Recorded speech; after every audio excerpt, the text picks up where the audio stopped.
Chapter 21. Prisoners pack Virginia, and the New World Order slugs the Blackman into bad bondage. Joseph Winterbottom landed in Virginia on June 21st, 1720, aboard a prison ship Honor, leaving Newgate Prison, London, England. Joe Cool is how the locals referred to Winterbottom. He came on summer solstice and quickly fell to the slave trade. It was not moments from leaving the prison ship that he had a job at the port, almost like it was arranged. But for Joe, it was just timing. The Winterbottoms would play an interesting role in the slave trade over the next 2 centuries. We will meet the great Dr. Thomas Winterbottom in about 100 years, as we meet the Americans that make color distinctions absurd. Joe was a big man, and that was in jail for robbing a pub after one too many pints. Like many on the Honor, going to America was indeed a fresh start. But crime is not bred out of these folks on this short 4-month journey to Virginia. In fact, the time is spent in conspiracy to quickly be slavers. The money potential was written on every sailor's face. The pamphlets propagandized about the riches to be made in taming the heathens. London just dumped its prisons into America starting in the 1700s. The first lot of people left to start new. The second lot were folks who could not find work in London. Then tobacco filled the coffers in London and the population stayed. Employment rose, and no one wanted to leave for America anymore. So at the demand of the slave traders, prisoners were shipped en masse to America. Ship after ship filled with 20-year-old hoodlums. In the 1600s, we saw literacy, elegance, and hard work. The 1700s were a cesspool of greed, sex, booze, and the foundation of America's revolution. At some point, we simply had to stop London from dumping its prisoners on our shores. Ship after ship of hooligans arrived in the early 1700s. They came in a different port than slave ships. Rarely did one die on these robber ships. The slave ships changed drastically after John Casor was declared a slave. It was like the shipbuilders heard the news and built massive floating coffins to cram as many Africans as they can per voyage. I won't even draw it. My pen really does not need that much blood and puke on it. Joe Cool did not know this yet. Still, the words of the posters around the ship captured his imagination. 4 months at sea without grog is torture, but having gone from prison to this ship, it was not a bother. So real brains were used to conjure up their image of America. You got to know everyone on your ship, and they became your alumni, a protection force in the new world in place. The camaraderies were lost on the first few days at port. Yes, Joe got a job instantly, but others were not so lucky. Joe noticed, but did not get involved. The sailors at sea told Joe it was kill or be killed in America. Watch your back. No longer were these voyages set with conversations about freedom in our spiritual sense. It was about making money in the slave trade and pissing off the old white guys in London. The buggers that put Joe in prison in the first place. Humans are a complicated lot. Joe knew every female on the ship. 24 gals for 4 months. It was simple math for Joe. Allocate 1 month per 6 gals. He did. Mary was the most common name on the ship, also the meanest and the prettiest girls.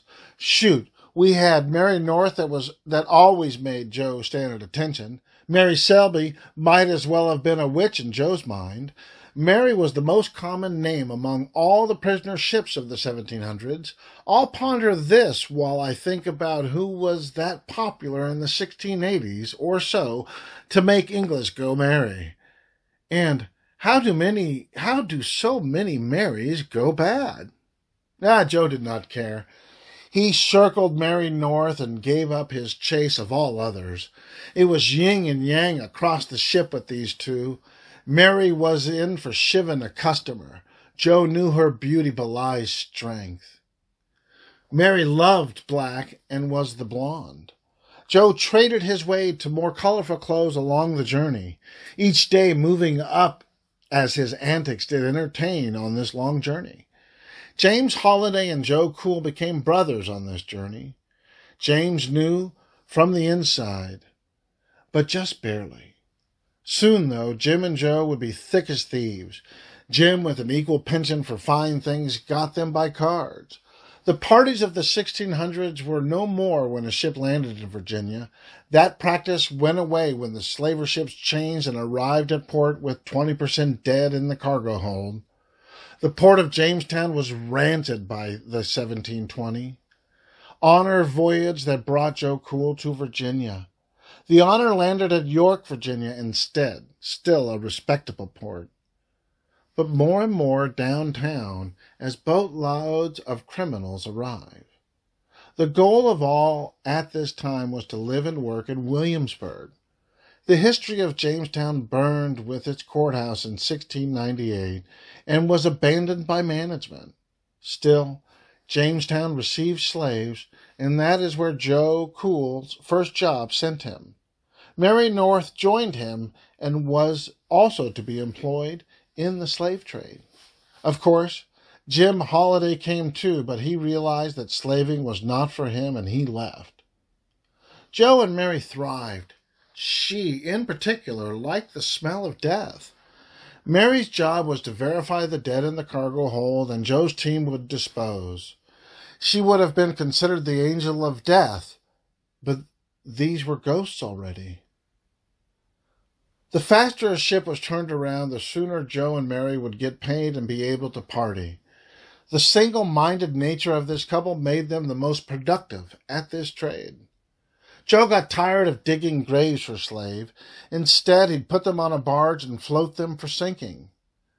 This practice would land feet along America's shores for hundreds of years. Mary would always burn one before Joe pulled the plug on any vessel.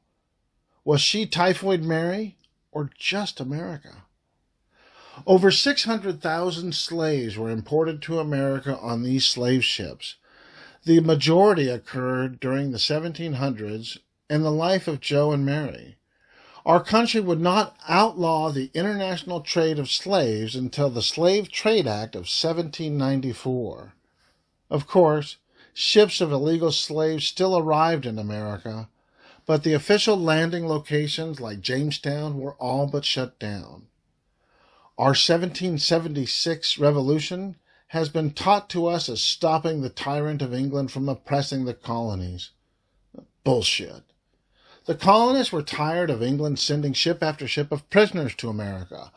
England exported more prisoners to America than it imported slaves for domestic use. The slave trade turned foul with Joe and Mary thriving in the misery of man. Everything went to shit by the 1750s, and the plot to stop England from sending more prisoners was a play. Forget the T-tax bullshit, and to paraphrase President Donald Duck, when England sends its people, they're not sending their best. He said, they're sending people that have lots of problems. They're bringing drugs, they're bringing crime, they're rapists, and some, I assume, are good people. We got kicked out of England. A large number of black loyalists returned to the crown in ships that did not return with new prisoner cargo. Mom's Law was in full force, and making slave babies was all the rage. The population of slaves exploded by white sperm swimming up Africa's mighty rivers. Lust helped. Chapter 22, 1800 to 1867, and the end of slavery in America, begrudgingly. The artist's mom was a slave, so into slavery this talent was thrown. Captain Thomas Sprigg, from 1805, circa 1810, by Joshua Johnston, the last recorded in the private collection in Maryland. That's a photograph in the book of a painting by Joshua Johnson. It's The Westwood Children, and it was circa 1807 by Johnson. The talent that America lost to slavery must be recognized so as to never oppress the human again. I like how this chapter is opening. Like the 1600s with Tony and John, we start to see individual black men and women allowed to create. Joshua Johnson is one such person of distinction. Born a slave, his outstanding skill as a portrait artist was able to feed him and to keep him in a fancy lifestyle. He is noted as the first black playboy in the history books. Right on, man. Look, that was nice and all, but we must go back to church and pray at the altar of gold. We have two from history to contrast. Thomas Winterbottom, Dr. Thomas Winterbottom. Yes, Joe and Mary had kids. At the beginning of the century, we also look to Theodore Clapp of New Orleans in 1850. Aghast, this writer thinks. The thumping on the Bible to apologize for slavery is astonishing. Its birth is in the Virginia law of 1661, establishing the belly as ownership. One more on Clapp. By 1849, Clapp had shifted his position. He had decided that the essence of Christianity, the Golden Rule, was at war with slavery. I grew up with that saying, the man that has the gold makes the rules.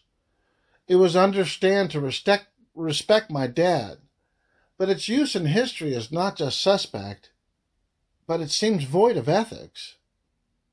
I like Dr. Thomas Winterbottom. In an opposite approach to life than Mary the Undertaker, Dr. Tom was amazed with African life and culture and people. His work, written while living in Sierra Leone, is a cultural treasure.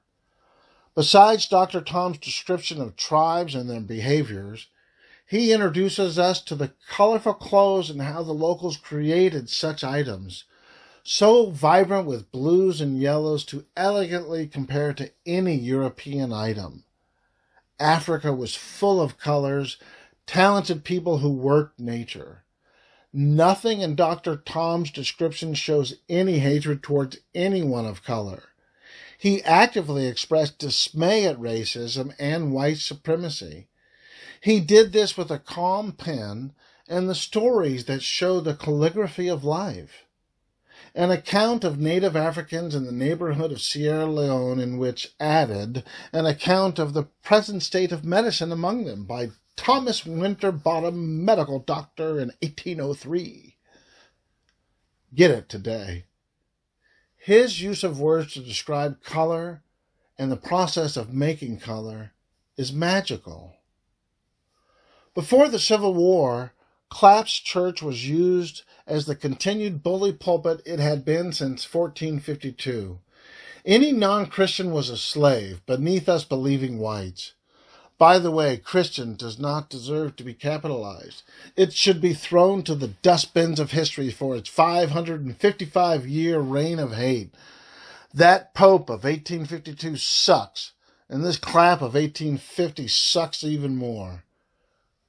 In the exercise of writing this book, my research brought me many places. Of course, my family history would be found and then horrify me. Roger Clapp landed at Jamestown in 1630. Clapps until Theodore were unremarkable in the history books. The racists in my family still live close to New Orleans. In fact, Granduncle Robert Clapp is the primary inspiration for this book. His Facebook post of hate ate at my belly. The ignorance of the statements and then attacking me for being smart. Hi, Uncle Bob. I do hope you will be known as the last Clapp racist. There is still time for you to repent. Having Pastor Theo spew his hate and the love of gold it took on a family lore that grew beyond the hope of his hateful church. The magic of this book is coming, as I do forgive the racist mistake of America's past. Greed is just too overwhelming a notion for the colonists to resist, especially since this greed was actually necessary for their very survival.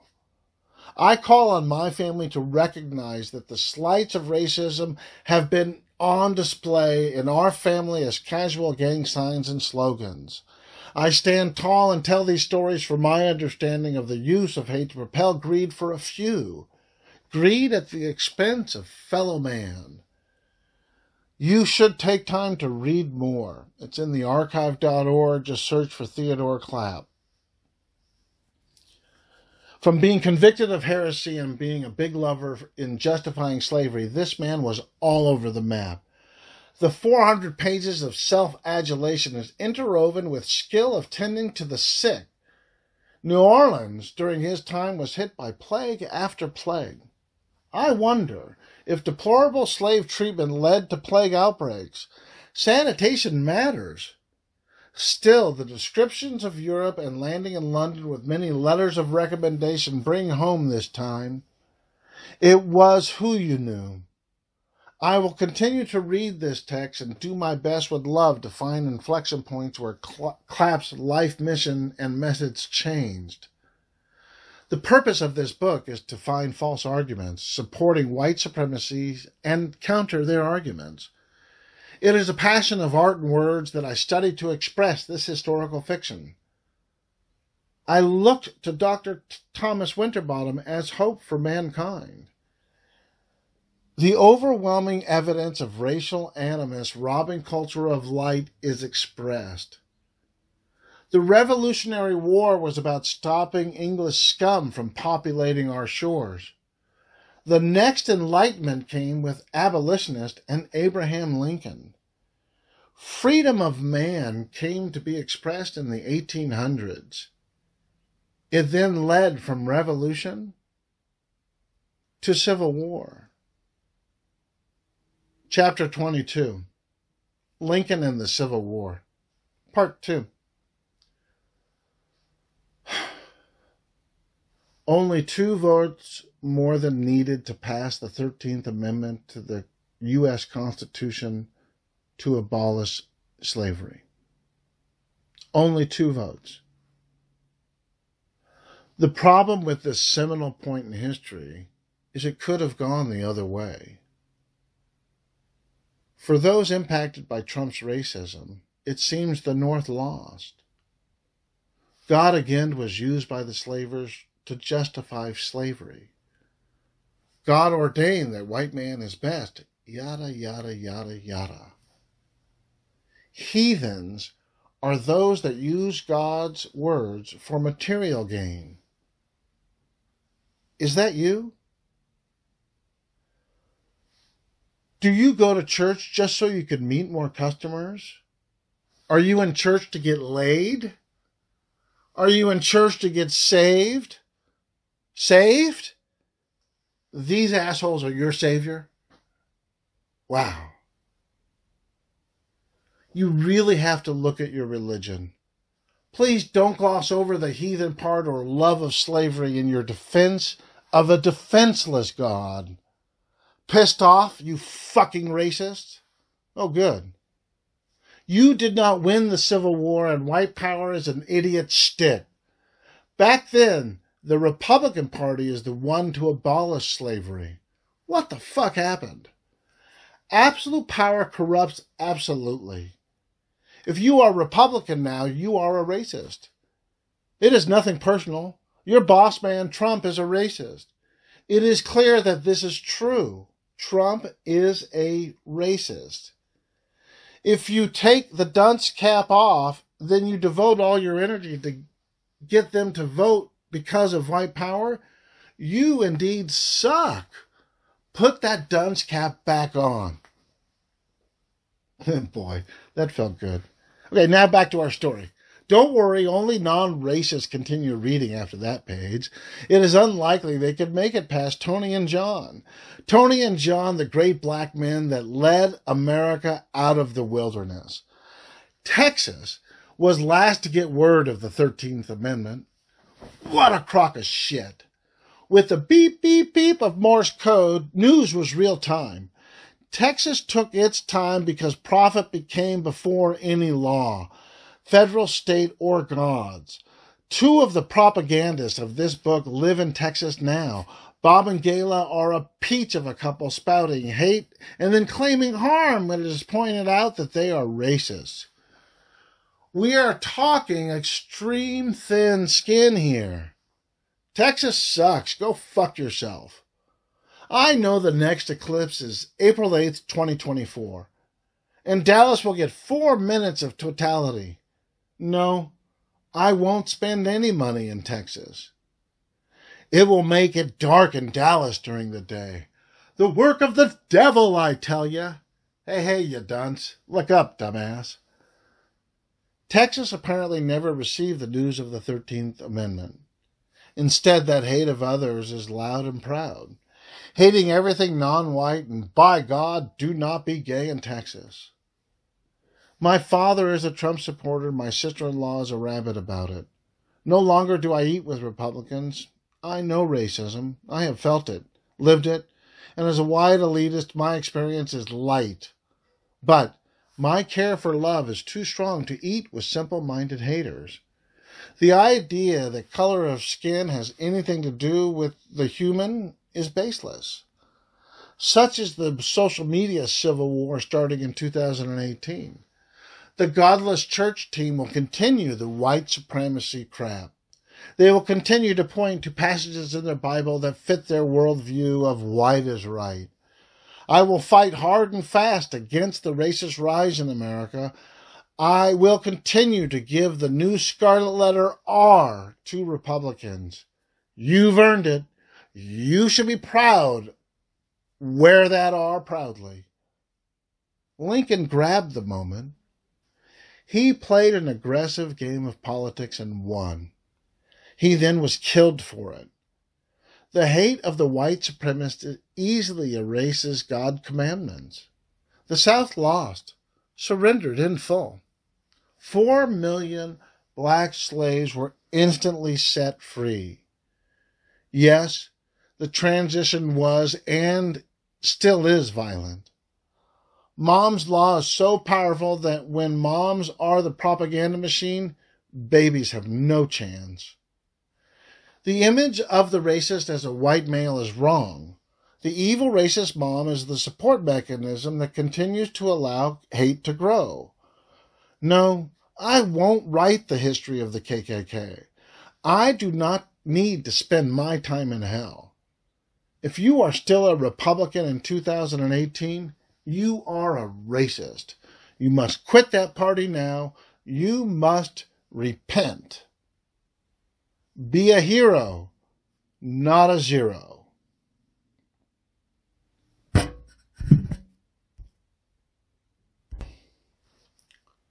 Chapter 23. Free blacks transform America powerfully. The cultural impact of the black man increases many-fold during the 1800s. A slice of freedom existed in America that allowed some to shine. Tuesday, July 11th, 1854, New York Semi-Weekly Tribune, personal collection, Troy Whig. There was a newspaper called the Troy Daily Whig. I doubt the same, but I like the sentiment regarding Frederick Douglass. Notes, dates and such, Wikipedia et al. Thank you. Please look at the book for these references and resources. Remember, this story is based on fact, but told as given to me by the gods. Images are by Mayumi Takadanobaba unless otherwise stated. Historical images that appear multiple places are hard to place attribution, but I try. Please visit the Library of Congress.gov, LOC.gov, and search for slave images. It is powerful stuff. www.johncasor.com will accept any comments and new information. Continued resources to fight racism will be added to this website. Thank you so much for caring enough to read about a version of the history of hate in America. The hood does indeed refer to the KKK, but it also refers to the hood where neighbors allow abhorrent behavior because they get benefits on the side. The hood, move out now. Mayumi Takadanobaba.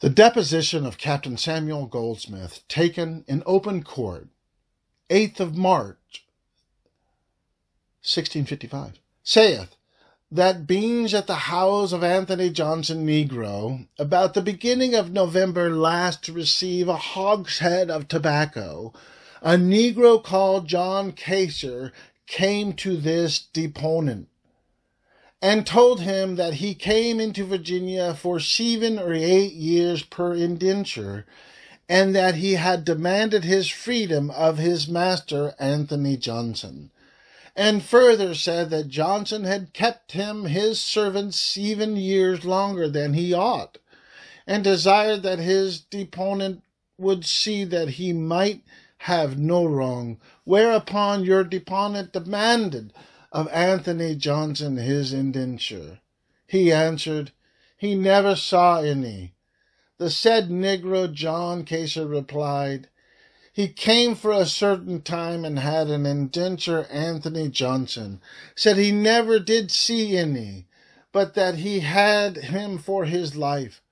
Further, his deponent saith that Mr. Robert Parker and George Parker, they knew the said Negro had an indenture in on Mr. Carr, 100 on the other side of the bay. And the said Anthony Johnson did not tell the Negro go free. The said John Casor would recover most of his cows of him. Then Anthony Johnson, as deponent did suppose, was in a fear. Upon this his son-in-law, his wife, his 2 sons persuaded the said Anthony Johnson to set John Casor free. More saith not Samuel Goldsmith. This day Anthony Johnson, Negro, made his complaint to the court against Mr. Robert Parker, and declared that he detaineth his servant John Casor, Negro, under pretense that the said Negro is a free man. The court seriously considered and maturely weighing the premises, do find that said Mr. Robert Parker most unjustly keepeth the said Negro from Anthony Johnson, his master, as apparent by the deposition of Captain Samuel Goldsmith, and many probably circumstances. It is therefore the judgment of the court, and ordered that the said John Casor, Negro, forthwith return unto the service of his said master Anthony Johnson, and that Mr. Robert Parker make payment of all charge in the suit, also execution. Parker v. Parker. But Johnson had a change of mind, and not let the matter rest. He took the case to County Court, Northampton County, Virginia, claiming that Parker had taken his Negro servant and declaring by rights that he had Negro for his life. On 8th March 1655, the court found in Johnson's favor, and demanded that Parker return Casor to his original owner and pay damages. Johnson died in 1670, and his 300 acres of land passed, not to his children, but by court ruling to white colonists. The court declared that as a black man, Anthony Johnson was not a citizen of the colony. John Casor. It's from Wikipedia, that section there. I don't know why I speak this way, but it sounded like that's how it would have been. The ship log states Mary, unknown last name, a Negro woman, 1622 voyage. She was mustered at Wherry, Sokoyak as Edward Bennett's servant. Now, I want you to take a look at packrat.com because we are using some of her information there, and we are giving acknowledgement because Ann Stevens, thank you, packrat.com. They have been inhabitants of Virginia above 30 years. Ordered that from the day that the date hereof, during their natural lives, the said Mary Johnson and 2 daughters of Anthony Johnson, Negro, be disengaged and freed from payment of taxes. Take a look at that website too. Neat stuff. A list of names of the living in Virginia at Warwick Square show the following 33 persons: John Batt, Henry Miff, Wassel Weblin, Anthony Reed, Francis Woods, and Henry Phillips, Peter Collins, Chairman Reinhold, Edward Mapen, John Malbin, Thomas Collins, George Rushmore, Thomas Spencer, George Clark, Richard Bartlett, Francis Banks, John Jenkins, Thomas Jones, William Denham, Peter Anthony, Francis and Margaret, the last four Negroes, John Bennett, Nicholas Skinner, John Atkins, John Pulleton, Rachel Pulleton, Margaret Pulleton, Mary, a maid, Henry Woodward Thomas Sawyer, Thomas a boy, the original list of person and quality. I love this data. Mary, a Negro woman in the Margaret and John in 1622. Is this Tony's wife? That's when I said so. Okay. Stop it. Please look at blackpast.org. Anthony, 1670, Notes on Parker. If you had to recreate the horrors mentioned in the slave advertisements listed at this link, it would be the bloodiest and most sadistic movie ever. Oh my God, I knew I would cry. Mayumi. The warning at this website says it all. As a warning, these are pretty graphic, and if you don't have a strong stomach, don't continue reading. Wow. Here's an ad in the Standard, July 18th, 1830 Ran away a Negro woman and 2 children. A few days before she went off, I burnt her with a hot iron on the left side of her face. I tried to make the letter M. Quotes from Wikipedia. He derives Hades from Adam and traces the whole Greek theogony to Hebrew roots and derivations. In 1607, Parker issued a discourse against idolatrous uses of the sign of the cross during religious ceremonies.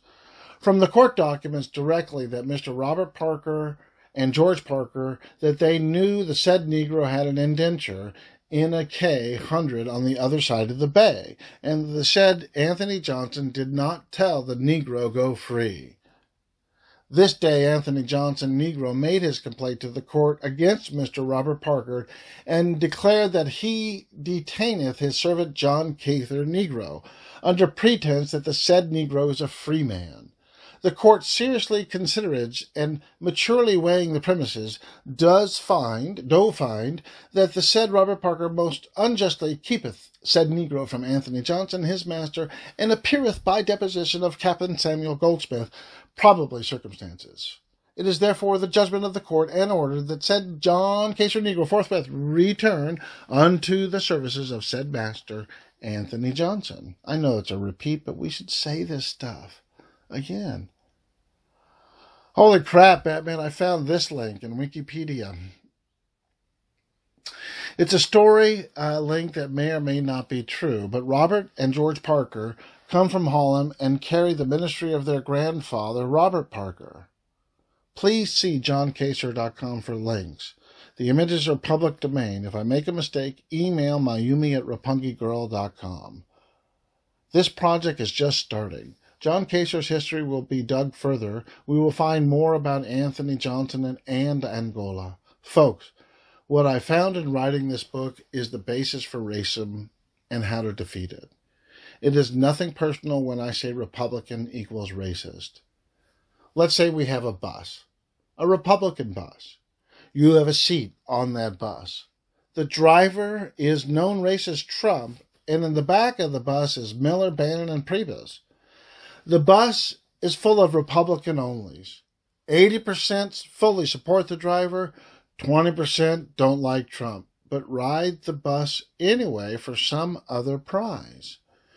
If you are on this bus, you are a racist. Get off the R bus.